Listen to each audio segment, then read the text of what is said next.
일어나시고 하나님 앞에 겸손히 우리 기도하며 나가길 원합니다. 하나님을 찬양하기 위해 주중에 이렇게 모였습니다. 이 시간 나의 정성, 나의 마음 모든 것을 하나님 앞에 잠시 내려놓고 하나님 앞으로 나아갑니다. 하나님, 이 시간 함께 하셔서 우리 예배를 받아 주시옵소서. 성령 하나님 환영합니다 하고 잠시 우리 기도하며 나아갑니다.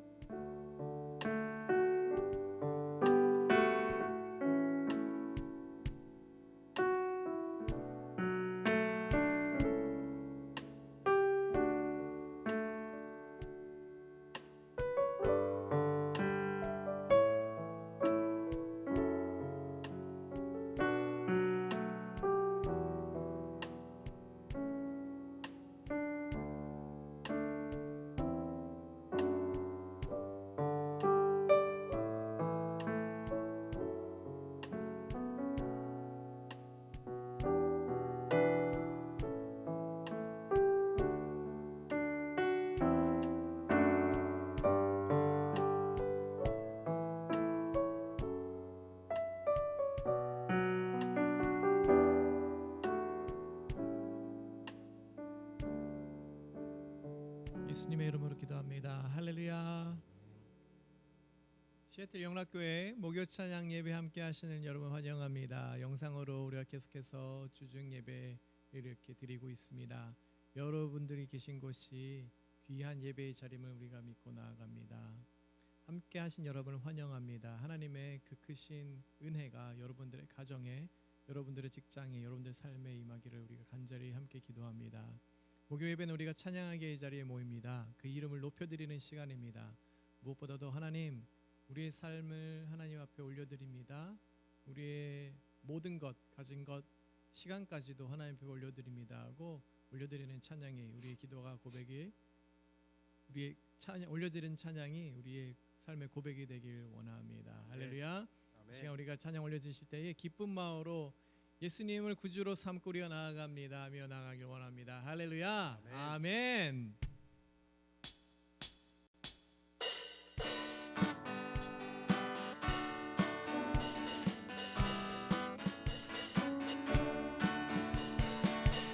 예수로 나의 구주 삼고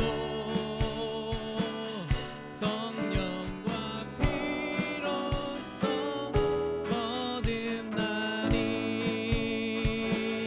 이 세상에서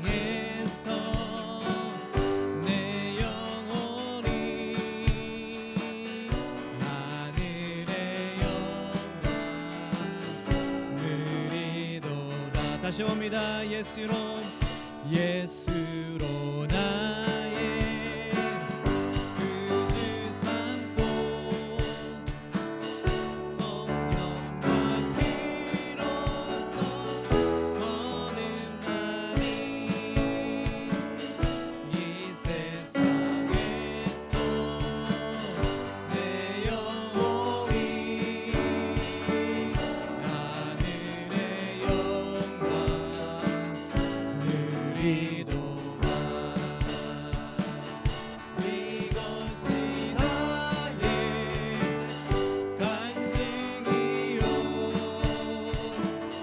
이것이 나의 찬송일세. 나 사는 동안 끊임없이 주를 찬송하리로다.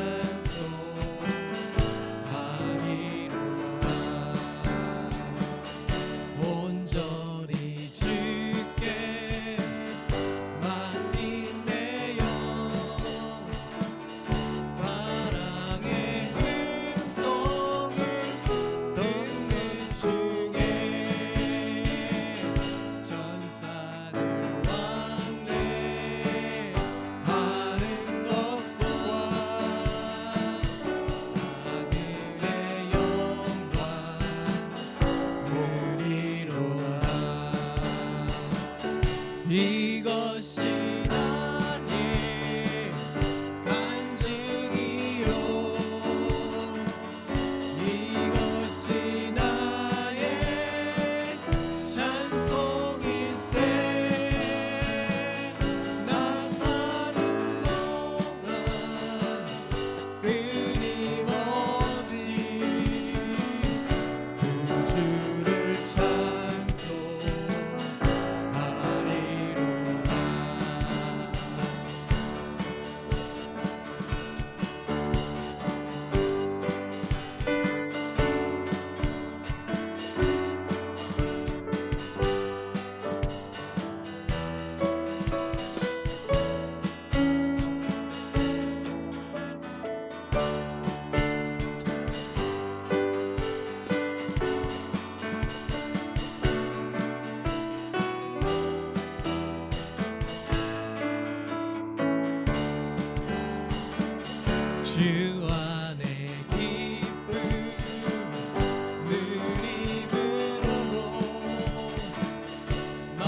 이것이 나의 간증이요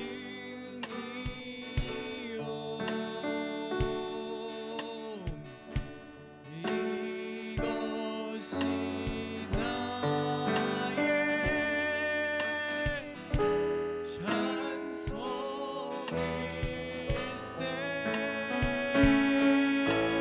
나 사는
주님 말씀하시면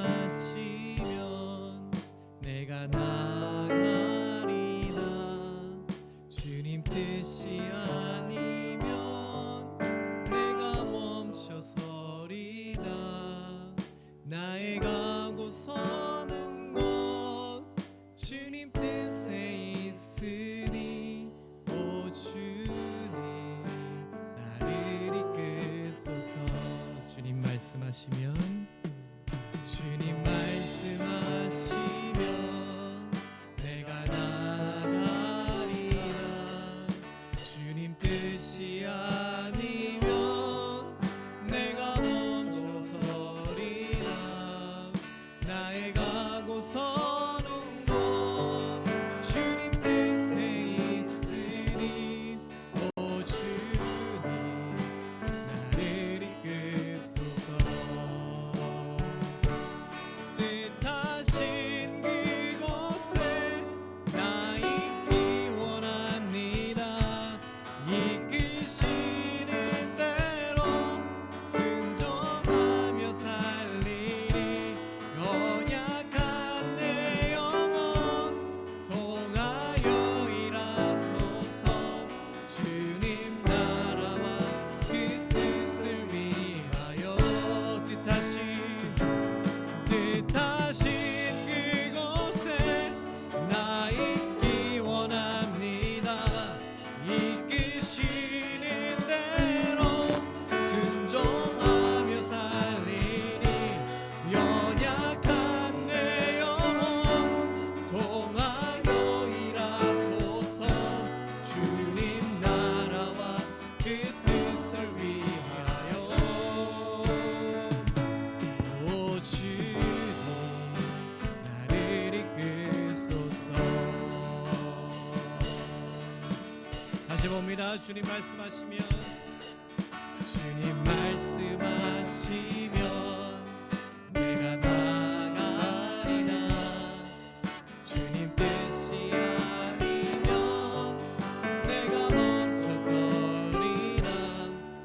나의 가고 서는 곳 주님 뜻에 있으니 오 주님 나를 이끄소서. 뜻하신 그곳에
주님 내가 여기 있사오니 주님 내가 여기 있사오니 나를 보내소서 나의 몸 주께 드리오니 주 받으옵소서 주님 내가 여기 있사오니 나를 써주소서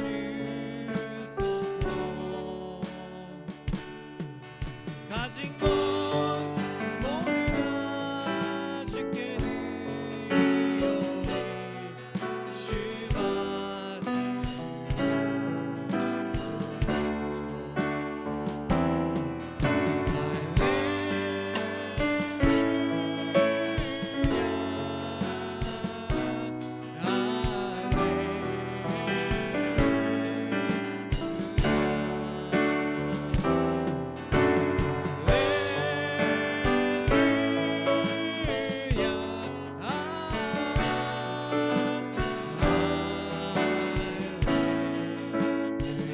다시 한번 고백합니다. 주님 내가 여기 있사오니 나를 보내소서 나의 몸 주께 드리오니 주 받으옵소서 주님 내가 여기 있사오니 나를 써주소서 가진 것 모두 다 주께 드리오니 주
나를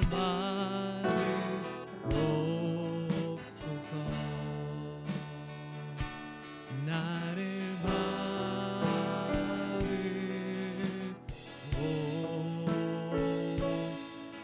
받으옵소서 이 시간 우리 잠시 기도하기를 원합니다. 이 시간에 우리가 말씀을 받습니다. 그 말씀 앞에 겸손히 기도하기를 원합니다. 지금 우리가 올려드렸던 찬양의 가사가 우리의 삶의 고백이 되기를 원합니다. 기도가 되기를 원합니다. 주님 말씀하시면 내가 나아갑니다. 주님 뜻이 아니면 내가 멈추옵섭니다. 주님 내가 여기 있사오니 나를 보내주시옵소서 나의 몸 주께 드리오니 주 받으옵소서 이것이 나의 간증이며 이것이 나의 찬송이며 나 사는 동안 끊임없이 그 주를 찬송하기를 원합니다. 자 기도하실 때에 지금 가사들을 다시 한번 생각해 보시면서 만약에 우리가 삶 속에서 하나님 앞에 순종하지 못했거나 하나님의 말씀 앞에서 우리가 지키지 못하고 하나님 뜻이 아닌 데 움직였거나 이런 생각이 드셨다면 하나님 앞에 간절히 회개의 기도하기를 원합니다. 기도하실 때 절대로 말씀보다 성령보다 앞서지 아니하는 삶을 살기 원합니다. 하나님의 말씀에 귀 기울이는 삶을 살기 원합니다. 말씀을 듣고 반응하는 삶을 살기 원합니다. 이 시간 잠시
허물과 죄로 말미암아 죽었던 우리를 예수 그리스도의 보혈의 공로로 우리를 살리시고 천국 백성이요 무엇보다도 하나님의 자녀가 되는 귀한 권세를 주신 하나님을 찬양합니다. 우리의 남은 생에 우리를 자녀 삼으시고 놀라운 구원을 허락하시기 위하여 예수님까지 아끼지 아니하신 우리 하나님을 뒤따르며 하나님만 바라보며 하나님을 섬기며 하나님께 예배하며 하나님으로 인하여 즐거워하는 우리 모두가 되도록 주여 이끌어 주옵소서. 오늘도 말씀 듣습니다. 이 말씀 가운데 하나님께서 우리에게 주시고자 하시는 음성 듣게 하여 주시고 하나님께서 우리에게 주시는 이 메시지를 통하여 주님 우리가 새롭게 거듭나고 결단하고 실천하는 저희가 되게 하여 주옵소서. 그렇게 하여 주시기를 소망하고 예수 그리스도 이름으로 기도드립나이다. 아멘. 오늘 함께 은혜 받을 하나님의 말씀은 사무엘상 6장 12절부터 16절까지 말씀입니다. 암소가 벳세메스 길로 바로 행하여 대로로 가며 갈대에 울고 좌우로 치우치지 아니하였고 블레셋 방백들은 벳세메스 경계선까지 따라가니라. 벳세메스 사람들이 골짜기에서 밀을 베다가 눈을 들어 괴를 보고 그 본 것을 기뻐하더니 수레가 벳세메스 사람 여호수아의 박 큰 돌 있는 곳에 이르러 선지라. 무리가 수레의 나무를 패고 그 암소들을 번제물로 여호와께 드리고 레위인은 여호와의 궤와 그 궤와 함께 있는 금 보물 담긴 상자를 내려다가 큰 돌 위에 두매 그날에 벳세메스 사람들이 여호와께 번제와 다른 제사를 드리니라. 블레셋 5방백이 이것을 보고 그날에 에그론으로 돌아갔더라. 자, 오늘은 구약 기적에 대한 24번째 시간입니다. 언약궤를 운반했던 암소들에 대한 내용을 가지고 함께 말씀을 받고 또 우리가 실천해야 될 부분들을 함께 실천하는 그런 시간으로 가지기를 소망합니다. 이제 사사시대가 지나가고 사실은 완전히 지나간 건 아닙니다. 그 절정기들이 이제 지나가고요. 이스라엘 백성들이 하나님을 섬기지 않고 우상을 섬기기를 반복하면서 겪는 여러 가지 문제들을 우리가 배웠고요. 또 그것이 이제 후유증으로 나타나기 시작합니다. 뭐 전혀 엉뚱하게 나타나는데 그 후유증이 그게 뭐냐면 이스라엘의 강력한 리더십을 가진 왕이 없어서 자기들이 어려움을 겪는다고 그렇게 생각을 했습니다. 그래서 이들은 왕을 계속 달라고 조르게 되죠. 하지만 아직 하나님은 그걸 허락하지 않습니다. 그래서 이제 마지막으로 하나님은 제사장이면서도 또 사사 역할을 했던 사람을 세우게 되는데요. 그가 바로 사무엘입니다. 사무엘에 관해서는 지난번에 우리가 말씀을 통해서 한번 나누었습니다만 뭐 짧게 요약을 해보면 엘가나라고 하는 제사장에게 두 아내가 있었는데 버니나와 한나죠. 그 버니나에게는 자녀들이 있는데 한나에게는 자녀가 없게 되자 뭐 남편이 더 많은 뭐 이렇게 기업을 그에게 주고 해도 그것이 만족하지 못하고 자기에게는 자녀가 필요하다는 거죠. 그래서 하나님께 나가서 간절히 기도할 때에 하나님께서 이 사무엘을 주셨습니다.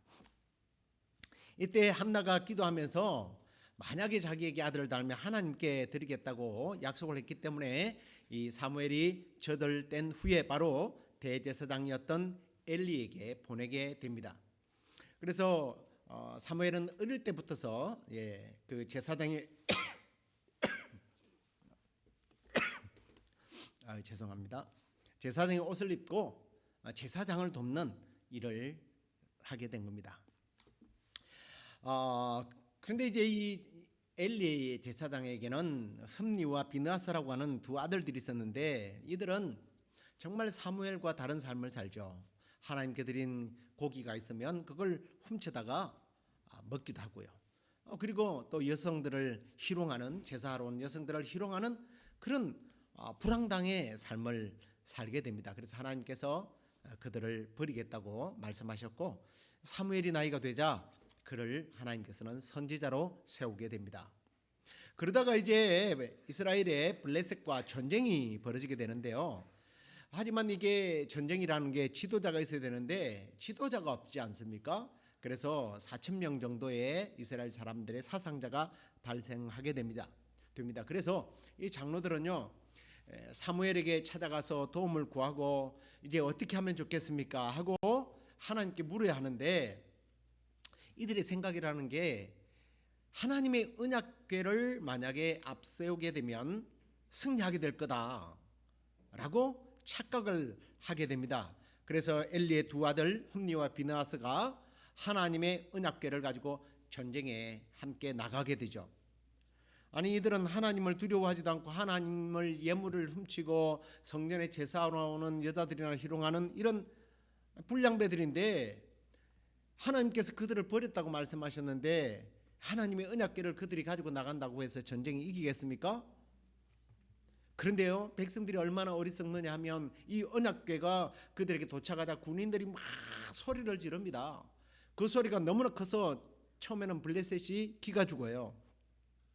잠시 기가 죽지만 우리 어차피 하나님이 나서면 우리 이기기는 틀렸는데 차라리 종이 되기보다는 그냥 차라리 죽자, 이 전쟁에서 이번에 죽자, 막 이러면서 죽음을 각오하고 싸운 겁니다. 근데 하나님께서 사실은 그들이 죽음을 각오해서 훌륭해서 이기게 한 게 아니라 이스라엘을 깨우치도록 하기 위해서 이스라엘이 언약궤를 앞세웠지만 패하게 되죠. 그래서 3만 명이나 되는 군인들이 죽임을 당합니다. 완전 대패한 거죠. 자, 이게요, 저는 이 말씀을 준비하면서 그런 생각을 해봤습니다. 십자가가 오늘날 예수님께서 우리를 대속하신 사형의 형틀로 우리가 기억하면서 이걸 기념을 해서 이 십자가를 현대인들이 굉장히 아끼고 사랑하죠. 그러면서 만들어서 목에도 걸고 귀에도 달고. 그런데 사실은 이 십자가가 액세서리란 말이에요. 이 십자가를 걸고도 온갖 나쁜 짓들을 다 하는 그런 사람들을 많이 보지 않습니까? 십자가가 능력이 아니라 우리 주님이 능력이죠. 언약궤가 능력이 아니라 언약궤와 함께 하시는 하나님이 능력인데 그들은 언약궤만 내세웠습니다. 이렇게 되자 전쟁에서 패하고 심지어는 하나님의 상징물로 여겼던 언약궤는 빼앗기게 되죠. 자, 블레셋 입장에서 생각해 보십시오. 하나님의 언약궤가 앞장서기만 하면 전쟁에서 무조건 승리하였던 모든 전적이 다 깨어져 버리자 이 사람들이 생각하기에는 이 언약궤 곧 하나님은 별 볼 일 없는 하나님이다 라고 생각한 겁니다. 그래서 하나님의 이 언약궤를 법궤라고 우리가 부르기도 하는데요, 이 언약궤를 그들이 섬기는 다곤 신전에다가 갖다 놓은 겁니다. 이 이유는 당연하죠. 하나님보다 위대한 다곤, 하나님을 제압한 다곤, 이 다곤 신을 존귀한 신으로 만방에 알리기 위해서 그런 일을 벌인 겁니다. 힘없이 빼앗기는, 전쟁에도 패하게 하는 별 볼 일 없는 하나님. 그런데요, 이게 웬일입니까? 이튿날 일어나서 다곤 신전에 가보니까 언약궤 앞에 다곤 신상이 엎드려 있는 겁니다. 얼굴을 땅에 쳐박고 보기 흉하게 있으니까 이게 무슨 일로 이런 일이 있었나 하고, 첫날에는 이게 무슨 누가 와서 이런 못된 짓을 했거니 하고 다시 원상복귀를 해두죠. 그리고 그 다음 날 다시 제사하러 가보니까 이번에는 아예 다곤 신상이 완전히 깨어져서 얼굴은 땅에 뒹굴고 있고 목도 부러지고요, 온 몸뚱아리가 다 동광이 나서 하나님의 법궤 앞에 널절부려 있는 것을 보게 됩니다. 그때야 이 사람들은 이건 우연이 아니구나, 하나님이 노하셨다. 그래서 두려움과 공포에 떨면서 나름대로 언론을 한 것이 언약궤를 가드로 보냅니다. 가드가 어떤 곳인지 여러분 혹시 기억하시는지 모르겠습니다. 가드는 바로 그 유명한 장수 골리앗의 고향이죠. 이스라엘 사람들이 가나안에 점령하게 될 때에 가장 경계했던 네피림의 후손들이 살았던 이 지역이 가드입니다. 뭐 기가 센 사람들이 살고 있으니까 괜찮겠다고 생각했겠죠. 근데 하나님께서 가만두겠습니까? 이 언약궤를 빼앗아서 오만불손하게 불신앙적인 행동을 하는 그들에게 하나님께서는 가만두지 않았습니다. 어린아이로부터 어른에게까지 막 종기가 나고 사람들이 죽어나가기 시작하는 거예요. 그러자 이 사람들은 다시 에그론 지역으로 보내게 됩니다. 그러니까 에그론 지역에서 볼 때는 우리 죽으라고 이걸 보내. 그래가지고 요즘식으로 말하면 대규모 촛불 집회를 하고요. 무능한 지식 없는 정부에 대해서 막 규탄 대회를 하고 데모를 한 겁니다. 어디서 많이 보던 이야기를 제가 하는 것 같죠. 한국에 사스를 도입해야 된다. 핵무기를 막자 그러고 들여오는데 그거 좋은 일이다 그랬는데 막상 그걸 자기 지역에다가 안치하게 된다고 그러니까 아니 우리를 죽이려고 그러느냐. 뭐 중국에서 북한에서 가장 먼저 공격하면 이 사스 지역을 공격하게 될 텐데 이러면서 얼마나 데모를 하고 뭐 그랬습니까? 뭐 이런 비슷한 일이 벌어진 겁니다. 언약궤가 하나님의 상징이요 능력 있고 대단한 신물인 것은 사실인데 이게 우리에게 오면 오히려 화를 당한다. 그래서 이 하나님의 언약궤를 이스라엘로 되돌려 보내게 되죠. 바로 암소 2마리, 그것도 아직도 젖을떼지 않은 새끼 송아지가 있는 2마리의 암소에다가 언약궤를 실어서 보내는 것들이 오늘 우리 본문의 배경 내용입니다. 오늘 이 사건은 우리에게 굉장히 중요한 몇 가지를 이야기하고 있는데요. 이 중요한 교훈을 통해서 하나님께서 우리에게 주시는 음성을 듣기를 원합니다. 첫 번째로 언약궤는 아무 곳에 두어서 안 된다는 거죠. 뭐 앞에서 대략 설명을 드렸습니다만 블레셋이 이스라엘을 공격해서 언약궤를 빼앗아 다고는 신당에 두지 않습니까? 그런데 계속해서 문제가 일어나니까 두려워서 다시 다른 가도로 보내죠. 그곳에서 재앙이 임하니까 또 다른 곳으로 보내고 이곳저곳을 보내게 됩니다. 이 사람들은요, 이 원인이 무엇인지를 정확하게 이해하지 못했던 거예요. 하나님의 언약궤를 빼앗으니까 하나님의 언약궤를 빼앗아서는 안 된다는 것을 알아야 하는데 거룩하신 하나님의 상징인 언약궤가 우상의 전에 우상과 함께 둔다라는 게 이게 말이 되는 얘기예요. 저주를 받을 수밖에 없다 하는 사실을 깨달아야 되는데 그걸 깨닫지 못한 겁니다. 하나님의 언약궤는 하나님의 성전에 있어야 하는 거예요. 선민들과 함께 있어야 되는 거예요. 이런 비슷한 사례가 하나님으로 온전히 인정하지 않는 이런 행위로 인하여 재앙을 맞는 비슷한 사례가 또 있죠.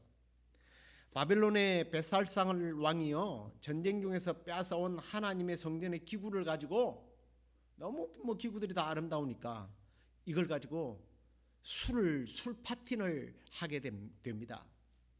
이건 자기가 하나님보다 더 위대하다는 거예요. 그래서 하나님을 섬겼던 이 기구를 가지고 술 파티를 하게 된 겁니다.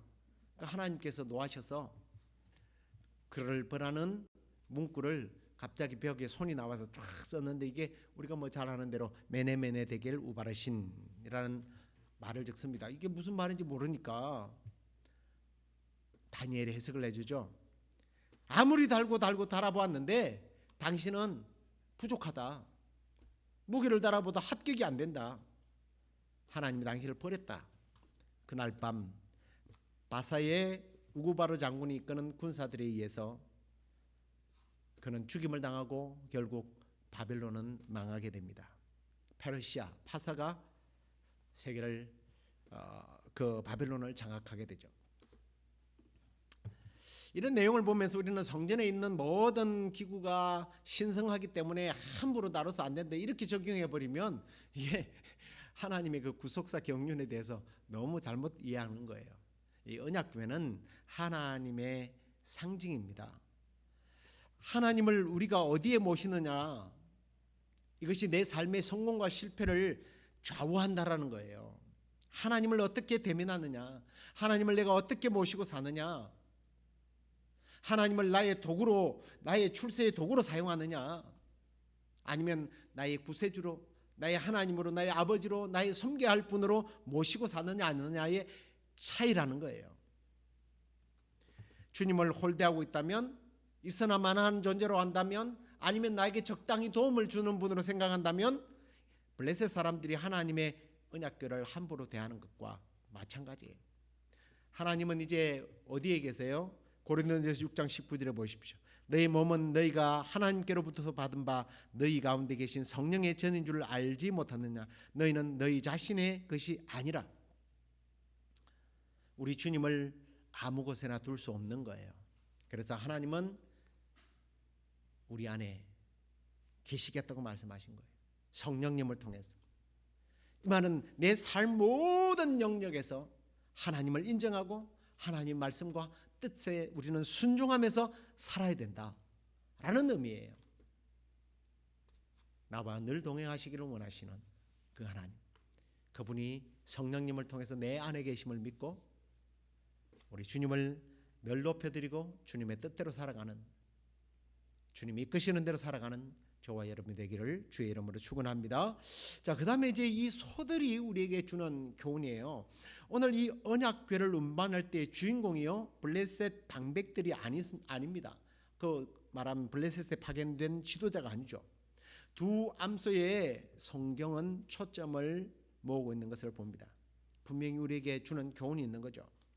이 소들에 대한 성경의 기록을 한번 보면 6장 7절에 보십시오. 그러므로 새 수레를 하나 만들고 멍에를 메어 보지 아니한 젖 나는 소, 죄송합니다. 멍에를 메어 보지 아니한 젖 나는 소 2마리를 끌어다가 소의 수레를 메우고 그 송아지들을 떼어 집으로 돌려보내고 그랬어요. 멍에를 메어 보지 아니한 소라고 말합니다. 이 멍에를 메어 보지 않는 소들이 본능적으로 거부하는 것들을 보죠. 그런데 이 소들은 아무 반항을 하지 않아요. 그리고 이 소들은요, 젖 먹이는 소라고 그랬습니다. 본능적으로 짐승들은요, 어린 새끼에 대한 집착이 굉장히 강합니다. 그런데요, 이 소들에 대한 6장 12절은 이렇게 되어 있어요. 암소가 벳세메스 길로 바로 행하여 대로로 가며 갈 때에 울고 좌우로 치우치지 아니하고 블레셋 방백들은 메세베스 경계선까지 따라가니라 라고 되어 있습니다. 이 소들은 이상하게도 어미를 찾는 새끼들의 울부짖음을 못 듣는 척하고 앞만 보고 갔다라는 거예요. 여기 울고 좌우로 치우치지 아니했다라는 말 자체가 상식적으로 보면 이해가 안 된다는 거예요. 아니, 반대로 상식적으로 이럴 때는 소들이 막 뒤돌아보면서 송아지를 향하여 울고 막 반항을 해야 정상이라는 얘기예요. 당연히 해야 할 그런 일들이 이 소들은 왠지 하지 않았다는 거예요. 이 놀라운 사건은 그 시대의 사람들에게 자신들이 하나님에 대하여 얼마나 반항하고 세상의 재미에 이끌려서 자기의 마음대로 살아가는지를 깨닫도록 해주는 하나님의 음성이에요. 하나님의 뜻이었던 거예요. 여기서 우리는 성도의 자세, 곧 사명자의 자세를 배워야 합니다. 예수님께서요, 누가복음 9장 62절에 보니까 이르시되 손에 쟁기를 잡고 뒤를 돌아보는 자는 하나님의 나라에 합당하지 아니하니라. 하나님을 믿는 모든 사람들은요, 사실은 어디서 무슨 일을 하든지 모두가 사명자예요. 이 사명자의 태도 중에 하나가 뒤돌아보지 말아야 한다는 겁니다. 오늘 여기에 나오는 송아지 혹은 우리의 자녀들, 아니면 저와 여러분들을 그토록 붙잡고 뒤돌아보게 하는 것들이 무엇입니까? 세상의 정욕, 향락, 돈과 명예 혹은 가난과 슬픔, 질병, 이런 것들입니까? 이런 것들이 우리를 뒤돌아서게 합니다. 하지만 우리는 베스메스를 향하여 하나님의 언약궤를 메고 곧장 앞으로만 갔던 이 2마리의 암소처럼 우리에게 하나님께서 주신 사명, 또 우리의 최고의 사명인 바로 예수 그리스도만 바라보고 천성을 향하여 뒤돌아서지 아니하고 끝까지 믿음으로 행진하는 저와 여러분 되기를 다시 한 번 더 주의 이름으로 간절히 축원합니다. 자, 그다음에 세 번째는요. 이 번제로 드려진 암소 속에서 우리는 예수님의 모형을 발견하게 됩니다. 14절을 보면 수레가 벳세메스 사람 여호수아의 밭 큰 돌 있는 곳에 이르러 선지라 무리가 수레에 나무를 패고 그 암소들을 번제물로 여호와께 드렸다. 자, 하나님의 언약궤가요 사실은 이게 며칠 만에 돌아온 게 아니고 7개월 만에 돌아왔습니다. 근데 벳세메스 사람들이 언약궤를 보자 얼마나 기뻤겠어요. 감격하고 감사해서 이 수레를 부숴서 화목 제물로 암소의 각을 떠서 번제물로 드리게 됩니다. 뭐 당연히 레인들이 달려와서 일을 했겠지만 언약궤와 함께 뭐 은금이 담겨 있는 큰 상자를 바위에 올려고 막 신성시 하는데 참 인간적인 측면에서 보면 어처구니 없는 일이 아닌가라는 생각을 해봅니다. 원래 가드에서 벳세메스다까지요 이게 20km가 넘어요. 그 다음에 올라갔다고 되어 있죠. 산악지역입니다. 오르막길이에요. 자기 새끼조차도 떼어놓고 한 번도 뒤돌아보지 않고 멍에를 처음 해본 이 소가 하나님의 질서에 순종해서 그곳까지 왔다면 이게 인간보다 더 낫잖아요. 물을 주고 먹이를 주면서 칭찬해야 되는데 우리식으로 말하면 땀도 식기 전에요 번제로 잡아서 하나님께 드렸습니다. 그랬더니 놀라운 사실은 이 소를 희생으로 하나님께 번제물로 드렸더니 블레셋에 임했던 모든 재앙이 끝났다고 성경은 기록을 합니다. 우리는 여기서 뭐 인간이 뭐 잘했다 잘못했다를 떠나서 예수님의 사역을 발견하게 돼요. 하나님의 아들이신 예수님이 이 땅에 오셔서 사람들을 가르치고 먹이고 고치신 일은 당연히 존경받고 찬사를 받아 마땅합니다. 그럼에도 불구하고 사람들은 그를 십자가에 못 박혀 죽도록 내버려뒀고 몰았고 그렇게 했습니다. 자기들을 구원하러 오신 예수님, 굶주린 자기들을 먹이신 주님, 상심한 그들을 치료하는 그들, 질병으로부터 죽음에서 건지신 예수 그리스도를 못 박아서 번제물로 드렸다는 거죠. 그런데 놀랍게도 예수님은 그 십자가에서 자기 자신을 내어줌으로 인하여 그 사랑과 헌신 때문에 마치 블레셋의 재앙이 사라졌던 것처럼 하나님의 진노로 사탄의 자식이 되었고 우리는 죄로 말미암아 지옥에 가야 하는 그러한 자들인데 우리는 사탄의 자식에서 하나님의 자녀로 지옥에서 천국으로 살 수 있는 그러한 은혜를 받게 되었습니다.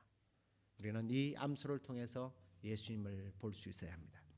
이제 말씀을 맺겠습니다. 하나님의 자녀들이 하나님의 자녀로서의 사명과 또 자부심을 버리는 순간 하나님은 액세서리로 전락되어지고 하나님의 존재는 나를 풍요롭게 하고 나를 성공적으로 살도록 하는 도구로 삼을 때에 하나님은 그것을 용납하지 않는다는 사실을 기억하십시오. 블레셋에게 패하고 하나님의 언약궤가 빼앗기듯이 우리는 사탄의 유혹에 넘어가고 영적 전쟁에서 패하게 될 것입니다. 당연히 우리는 사탄의 노예가 되는 거죠. 여러분 그렇다고 해서 하나님이 패배하고 하나님이 진 것 아닙니다. 하나님은 여전히 살아계신 하나님이시오 전지전능하시고 모든 우주의 왕이십니다. 손해는 내가 보는 거죠. 그렇다면 우리는 우리 하나님을 다른 곳에 머물도록 할 것이 아니라 내 안으로 다시 모셔들어야 합니다. 잃어버렸던 하나님 다시 찾아서 우리도 암소들처럼 우리 주님을 향해서 우리 하나님을 향해서 우리의 사명들을 잘 감당하고 천성을 향하여 날마다 앞으로 나아가 정말 주님 오시는 그날 우리 주님 앞에 칭찬받고 상급받는 우리 모두가 되기를 주의 이름으로 축원합니다. 우리 찬송 주님 뜻대로 살기로 했네 함께 찬양하도록 하겠습니다.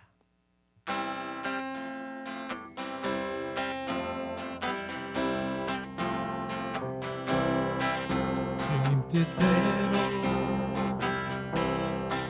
살기로 했네.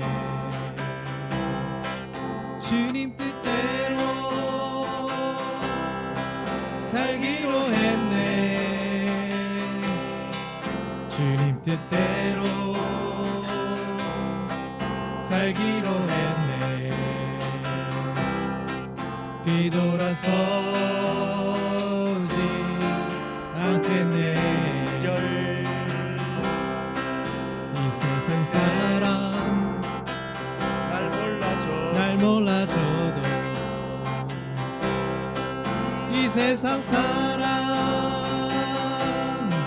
날 몰라줘도 이 세상 사람 날 몰라줘도 뒤돌아서지 않겠네. 뒤돌아서지 않겠네. 뒤돌아서지 않겠네. 어떠한 시련이 와도 수많은 유혹 속에도 신실하신 주님 약속 난 붙들리라. 세상이 이해 못하고 우리를 조롱하여도 신실하신 주님 약속 난 붙들리라. 결코 돌아서지 않으리. 3절 하겠습니다. 세상 등지고 십자가 보내. 세상 등지고 십자가 보내. 세상 등지고 십자가 보내. 뒤돌아서지 않겠네. 뒤돌아서지 않겠네. 뒤돌아서지 않겠네. 어떠한 시련이 와도 수많은 유혹 속에도 신실하신 주님 약속 난 붙들리라.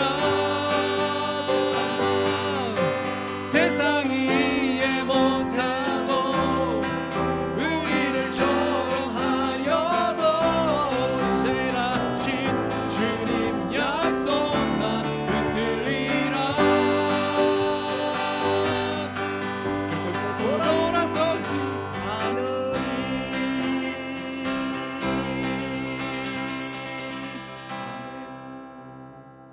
주님,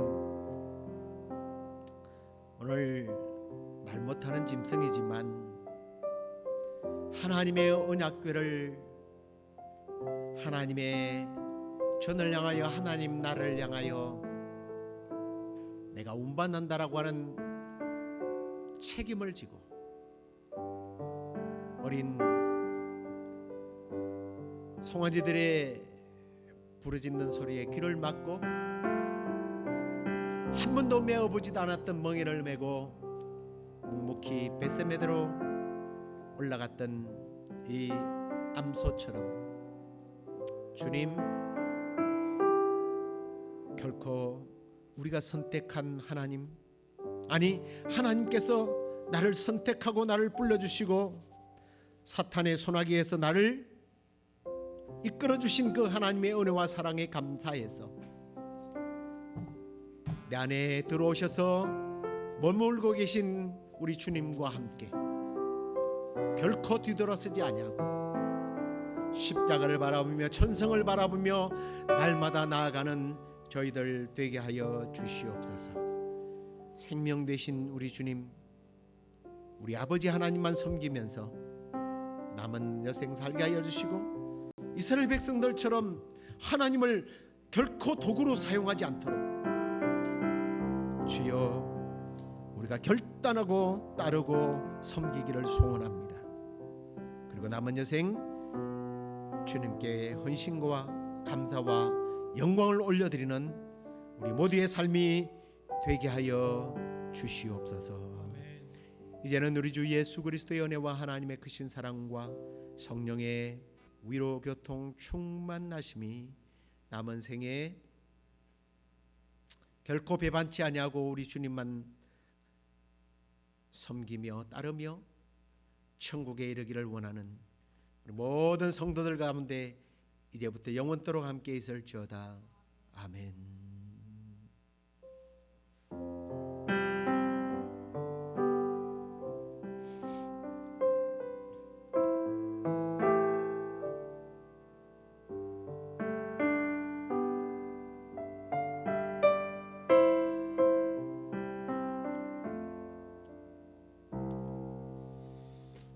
예, 이번 토요일 날 우리 4시에 우리 그동안 미루오던 결혼 예배를 우리 송집사님 그리고 또 우리 서현자매가 하나님 앞에 예배로 올려드리게 됩니다. 우리 여러분들 오셔서 축하해 주시기를 바라고요. 정말 뭐 또 이렇게 좋은 일이 있으면 또 안타까운 일들도 늘 항상 있습니다. 근데 이렇게 더 큰 하나님의 은혜를 경험하도록 하기 위한 또 하나님의 또 가시이기도 한데요. 우리 서현자매 아버님도 몸이 불편해서 못 오시고 또 준성 형제 아버님도 갑자기 또 다쳐서 또 이 예배에 참석하지 못하고 또 어머니까지 지금 뭐 이 이석증이라고 그러는데 비슷한 그런 현상으로 지금 많이 어지러워하고 힘들어하고 있습니다. 여러분들 이 가정을 위해서 하나님께서 더 크게 사용하시기 위해서 이런 아픔의 시련들을 주시는 줄 믿고 우리 기도로 이분들을 또 지원하고 또 그리고 함께 와서 또 축하해 주시면 대단히 고맙겠습니다. 예, 토요일 날 우리 결혼 예배식장에서 뵙도록 하겠습니다. 평안히 가십시오.